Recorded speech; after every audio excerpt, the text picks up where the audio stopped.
One last time, this is Tournament in a Teabreak. You're listening to Ros Satar, Viki Monk, and George Bellshaw. It's been a long day, ladles and jelly spoons, but we have our champion, and our champion is one Grigor Dimitrov. Great final. Great. Actually, all things considered, with all the issues that the tournament had, this is probably the best outcome the crowd could have had. What are your thoughts, lovely people?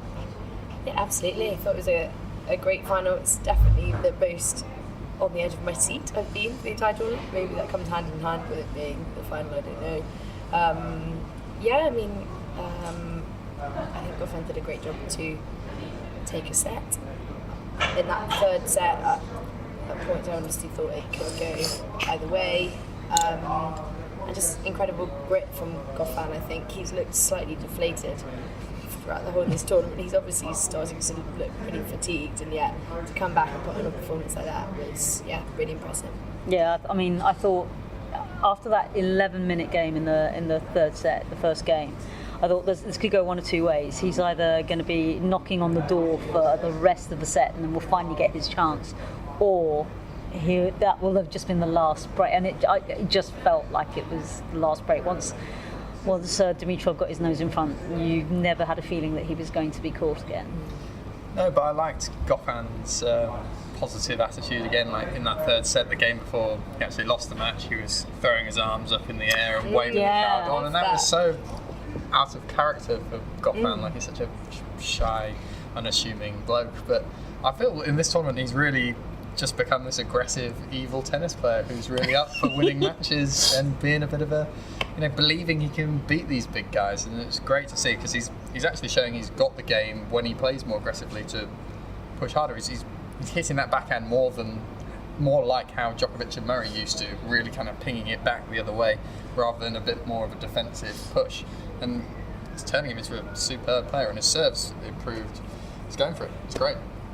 So in terms of, Grigor said something that was quite telling, I think, when he was asked about, the bad experiences that he'd had. I think it was in the middle of 2016 to where he is now.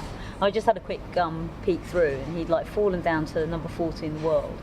And I think by the end of that year, he'd managed to crawl his way back into the top 20.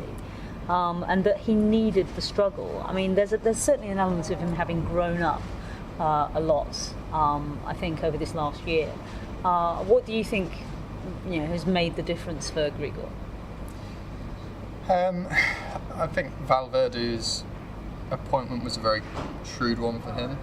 They seem to have quite a good bond. Valverde in general seems kind of a close age to the young players. There's not such a generational gap as people like Becker with Djokovic or Lendl with Murray, where it's kind of like a mentor. It's more like a more close, tight-knit bond between friends who can just get him more comfortable. And I think Grigor really just struggled with the expectation of what was such obvious talent so early on. And, told he would win Grand Slams, told he was just like Roger Federer. It's a lot to put on a kind of young guy, particularly after a breakout season in 2014.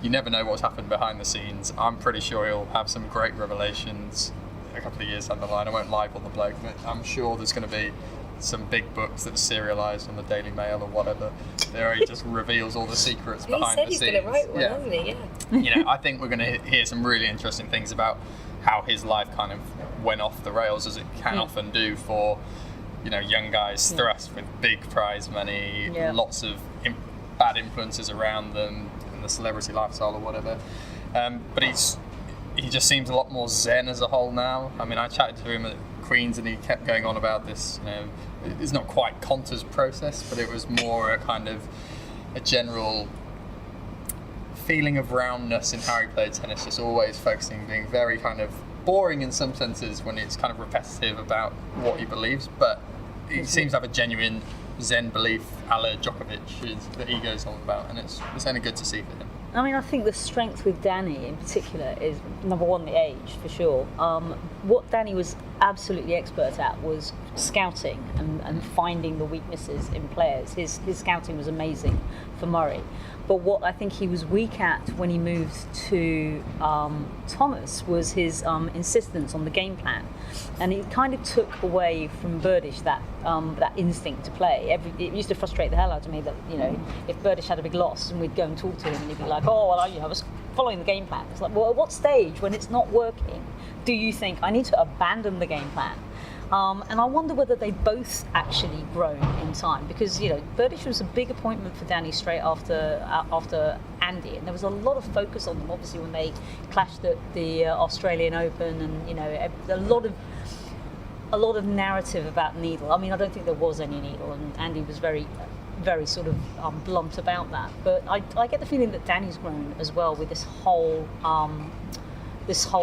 sort of process with someone a lot younger. I mean, Burdish had been around the block. He'd already had a slam final under his belt, and he's a bit older. You know, I think it's as much a win for him as it is for Grigor. And it was lovely to see that moment between them, because I just feel that they've turned the corner. I think we could be looking at a very successful partnership next year. Yeah, I mean, pushing for Grand Slams. What do you reckon? I think so. I can't see why he couldn't. I mean, he came so close in Australia. I remember sitting in my digs in Melbourne, like literally screaming at the television. I'm sure the flatmates already thought I was psychotic because I was talking to myself doing tournament at Teabreak and match in a minute every morning. I think that probably thought that they tipped me over the edge, but he was so close. I wonder whether that's one of the matches that he was saying was one of his big, regret is a hard word, but one of the ones that got away. Yeah, he's certainly capable of winning Grand Slams. I think next season there's about 15 players who could win Grand Slams if things fall their way. I think we're seeing a closing of the gap between the top and the little guys, and that might sound a bit weird after Federer and Nadal have pretty much walked the majority of the slams, but in the second half of the season I think age has kind of shown with those guys that they're going to struggle to do a full season and dominate. And plus, when you factor Murray and Djokovic in, plus when you factor Dimitrov's getting stronger every week, Zverev's getting better, who knows how good Shapovalov's going to be. You know, there's suddenly all this great set of matches, and with Australia the seeding is just being completely bloody nuts. Anyone could go out at any point and it just won't be a surprise. So, you know, Grigor could end up with the perfect run in Australia, for example. You know, and it suits him as well. He does well. He does well down under. I mean, do you remember where, you know, all the scoffing of Generation Lost Boys, of which Grigor, I think, you know, Grigor, Milos, Kei Nishikori, all sat in that little clump. They were the chasing pack, and then they just got left behind by the big four, big five, if you include Stan. Do we feel that the Generation Lost Boy, well, Lost Boy singular, is you know, is on its way back up? Well, I mean, it's always been a bit of a weird, particularly when you look at Wawrinka, who really is the first guy to, even though he's in the Big Four's generation, he's the first one to break through it properly. You know, and he didn't do it before he was 28, I think. Yeah. Right. So, you know, that's 2 years for Grigor, that's 2 years for Milos, 2 or 3 years for Milos. You know, these guys have still got a couple of years to hit what is clearly a tennis player's prime right now, like that 20 to 30 period. So I don't think there's as much a rush, and what these guys might find is, okay, it might not be so obvious this season with like Milos and Kei, but you know, Murray, Djokovic, Nadal and co, they've always played every week of every slam. It's no wonder their bodies break down like that. These guys do have weeks where they go out in the first round, they do have weeks where it is a little less strenuous. They're not all like Dominic's team rushing through every tournament and playing as much. So they might find themselves having a little bit more of a peak beyond that, up to a 31, 32. And by that time, they'll hope the others have kind of dropped off. Yeah. Who knows?